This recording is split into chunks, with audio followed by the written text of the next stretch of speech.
بسم اللہ الرحمن الرحیم الحمد للہ رب العالمین والصلاة والسلام علی اشرف الانبیاء والمرسلین۔ اللہ کے فضل و کرم سے ہم نزہۃ النظر شرح نخبۃ الفقر پڑھ رہے ہیں، اور اس کے اندر محتب بالقرائن احادیث کا جو بیان ہمارا چل رہا ہے وہ جاری و ساری تھا۔ سب سے پہلے ہم نے محتب بالقرائن حدیث کے متعلق پڑھا، روایات متعلق پڑھا۔ محتب بالقرائن خبر واحد ہوتی ہیں، لیکن عام خبر واحد نہیں ہوتی،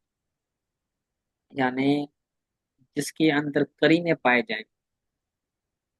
تو وہ محتف بالقرائن ہو جاتی ہے، یعنی وہ حدیث جس میں جس میں قرینے نہ ہو، اور وہ حدیث جس میں قرینے ہیں تو وہ اس کے مقابلے میں قوت والی ہوتی ہے۔ ان میں سے پہلی قسم ہم نے پڑھی کہ جس کو شیخین نے اپنی صحیحین میں روایت کیا، امام بخاری اور امام مسلم رحمہ اللہ نے اپنی کتابوں صحیح بخاری اور صحیح مسلم میں روایت کیا۔ ایسا نہیں کہ ان احباب کی جو دیگر کتابیں ان میں آپ نے نقل کیا تو وہ بھی محتب بالقرائن ہو جائے گی، بلکہ اپنی کتاب صحیح بخاری اور صحیح مسلم میں روایت ٹھیک ہے۔ تو اور ایک وہ تھی، پھر اس کے ضمن میں ہم نے تھوڑی سی وضاحت پڑھی، کرینے پڑھے، تو یہ ایک قسم ہو گئی تھی۔ اور دوسری محتب بالقرائن کی جو قسم ہے وہ آج پڑھیں گے، اور جو تیسری ہے تو وہ بھی آج پڑھیں گے، یعنی تینوں یہ قسمیں ہیں محتب بالقرائن کی۔ تو پڑھتے ہیں، فرماتے ہیں وَمِنْهَا الْمَشْهُورُ إِذَا كَانَتْ لَهُ طُرُقٌ مُتَبَايِنَةٌ سَالِمَةٌ مِنْ ضَعْفِ الرُّوَاةِ۔ ان میں سے دوسری مشہور ہیں جب اس کے متباین طرق ہو جائیں، متباینۃ مطلب مختلف، طرق کا مطلب ہے راوی اس حدیث کی سند ہے، اس کو روایت کرنے والے راویوں کی جو سندیں ہیں وہ متباین ہوں، مختلف، سالمۃ من ضعف الروات ہیں، راویوں کے ضعیف ہونے سے سلامت۔ من جی ضعف ٹھیک الروات کا جو تعلق ہے وہ سالمتن کے ساتھ ہے کہ وہ جو مختلف روایت طرق ہیں، مختلف روایات ہیں، تو وہ راویوں کے ضعیف ہونے سے بھی سلامت،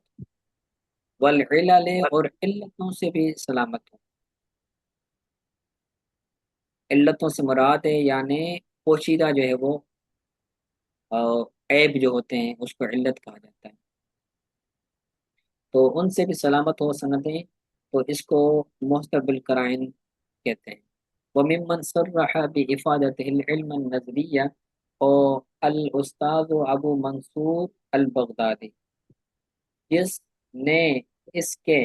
افادت ہی کے اندر جو ہی ضمیر ہے اس سے مراد ہے، یہ دوسری قسم محتمل قرائن۔ فرماتے ہیں کہ ممن صرح بإفادته العلم النظریہ، علم نظری کے اس کے ذریعے، ہی ضمیر سے مراد ہے اس دوسری قسم کے ذریعے علم نظری کا فائدہ دیتا ہے، اس کی صراحت کی ہے استاد ابو منصور بغدادی نے رحمۃ اللہ تعالی، یعنی استاد ابو بکر منصور بغدادی، ابو منصور بغدادی رحمۃ اللہ تعالی علیہ نے یہ صراحت فرمائی ہے کہ جو دوسری قسم ہے وہ بھی علم نظری کا فائدہ دیتا ہے، جی ٹھیک ہو گیا۔ اور دوسرے ہیں استاد ابو بکر بن فورت، اور ان کے علاوہ دیگر جو علماء ہیں انہوں نے بھی اس بات کی تصریح فرمائی کہ یہ بھی علم نظری کا فائدہ دیتے ہیں۔ جی ٹھیک ہو گیا۔ آگے فرماتے ہیں تیسری قسم، وَمِنْهَا الْمُسَلْسَلُ بِالْأَئِمَّةِ الْحُفَاظِ متقنین، یہ یقین سے یعنی پختہ جو ائمہ حفاظ ہیں ان سے یہ مسلسل روایت ہو تو وہ بھی محتف بالقرائن ہو جاتی ہے، یعنی حفاظ حدیث جن کو روایت کرنے والے ہیں، اور حفاظ حدیث بھی ایسے نہیں بلکہ پختہ یقین والے، تو انہیں کہا جاتا ہے محتف بالقرائن۔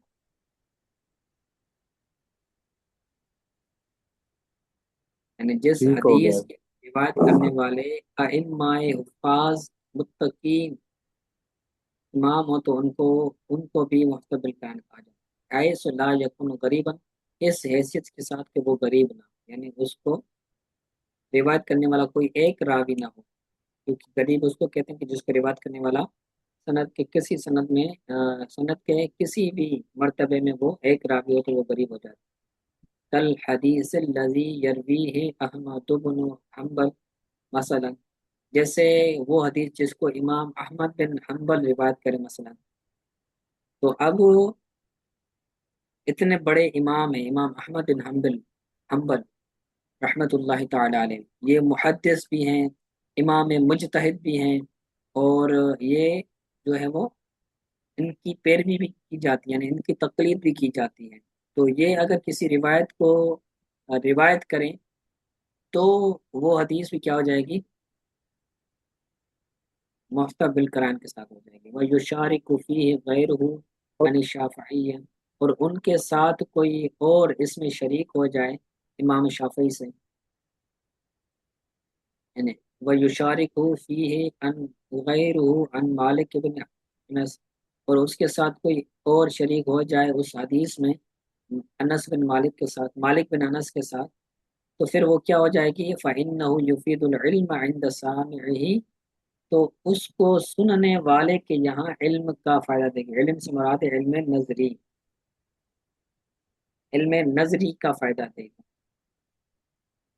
تو اتنے جو ائمہ یہ ہیں، اتفاق رائے۔ جی فرماتے ہیں کہ جو حدیث ہے اس کو روایت کرنے والے بڑے حفاظ ائمہ ہوں،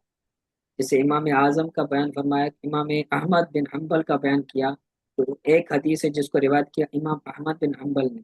اور امام احمد بن حنبل سے کسی اور راوی نے روایت کیا، اور اس راوی کے ساتھ امام شافعی بھی شریک ہیں، ٹھیک ہے، پھر امام شافعی سے کوئی اور روایت کرتا ہے، جی ٹھیک۔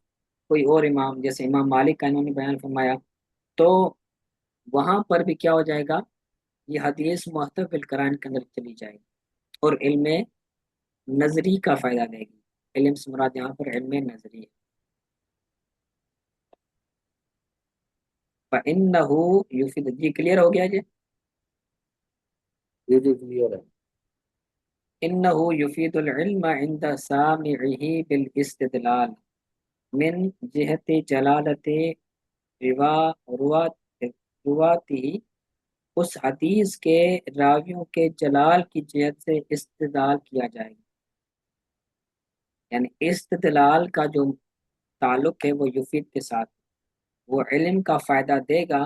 وہ حدیث وہ روایت علم کا فائدہ دے گا، یعنی علم نظری کا فائدہ دے گی، اس کو روایت کرنے والے راویوں کے جلال کی جہت سے استدلال کرتے ہوئے، کہ جو اس کو روایت کرنے والے راوی ہیں وہ جلیل قدر ہیں، وہ اتنے جلیل قدر ہیں کہ ان کا فن حدیث میں بڑا مرتبہ، بڑا مقام، وَأَنَّ فِيهِم مِّن صِفَاتِ اللَّائِقَةِ الْمُوجِبَةِ لِلْقُبُولِ مَا يَقُومُ مَقَامَ الْعَدَدِ الْكَثِيرَةِ مِنْ غَيْرِهِ، فرماتے ہیں کہ بے شک ان میں وہ صفات بھی ہیں، وہ لائق صفات بھی ہیں جو پائی جاتی ہیں اس کو قبول کرنے کے لیے کہ جو جمع غفیر کے تعداد کے قائم مقام ہے۔ جمع غفیر کا مطلب ہے بہت سارا، اس کو روایت کرنے والے بہت سارے راوی، کہ یہ ایسی صفات ہیں جو موجبہ ہیں، یعنی پائی جانے والی ہیں اس کو قبول کرنے کے لیے کہ جو جمع غفیر کے قائم مقام ہے برابر،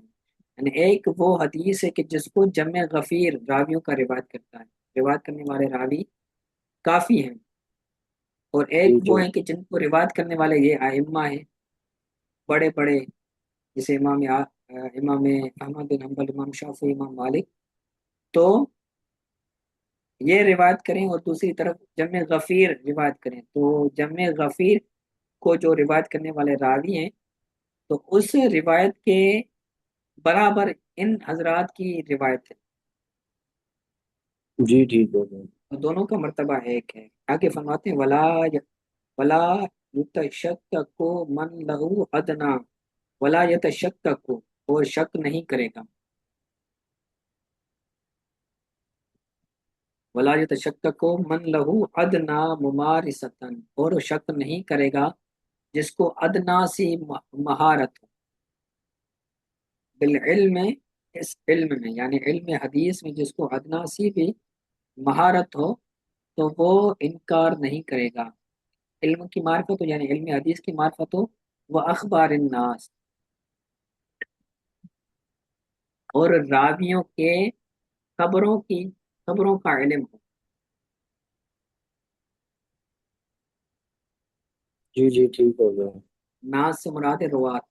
کہ ان مالک مثلا مثال کے طور پر جو امام مالک ہیں، تو لو شافعہ بخبر، کہ اگر امام مالک کو کسی حدیث کے اندر مشافہ ہوا، یعنی امام شافعی امام مالک کسی حدیث کے اندر کیا ہوئے، کسی خبر سے وہ مشافہ ہوئے، شافع انہ مطلب صادق وہی فیہ، مشافہ کا مطلب یہ ہے کہ انہوں نے کسی حدیث کو جو ہے وہ روایت فرمایا، ہے؟ جی ٹھیک ہو گیا۔ تو پھر انہ صادق فی، تو وہ اس حدیث میں جو ہے وہ خبر میں ساتھ سچے ہوں گے، فَإِذَا انضاف إِلَيْهِ مَنْ هُوَ فِي تِلْكَ الدَّرْجَةِ ازداد قوتاً، جب ان کے ساتھ ملایا جائے اس کو کہ جو اس درجے میں ان کے برابر ہو، یعنی امام علی کے برابر ہے جو؟ ہاں امام مالک کے برابر ہو ان کا مرتبہ، جیسے محدث ہوں، جیسے امام شافعی ہیں، تو ازداد قوتاً اس روایت کی قوت بڑھ جائے گی، جی جی ٹھیک ہے۔ کیونکہ دونوں بڑے علماء ہیں، بڑے ائمہ ہیں، وبعد ما یخشى علیہ من السہو، اور بعید ہے یہ اندیشہ کہ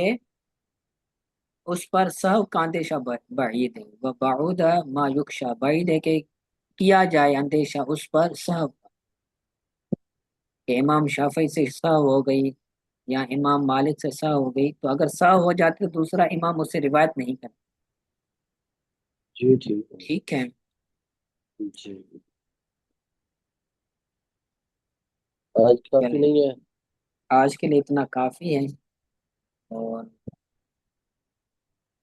کوئی بات اب آج کے حوالے سے سمجھ نہیں آئی تو پوچھ لیجیے۔ یہ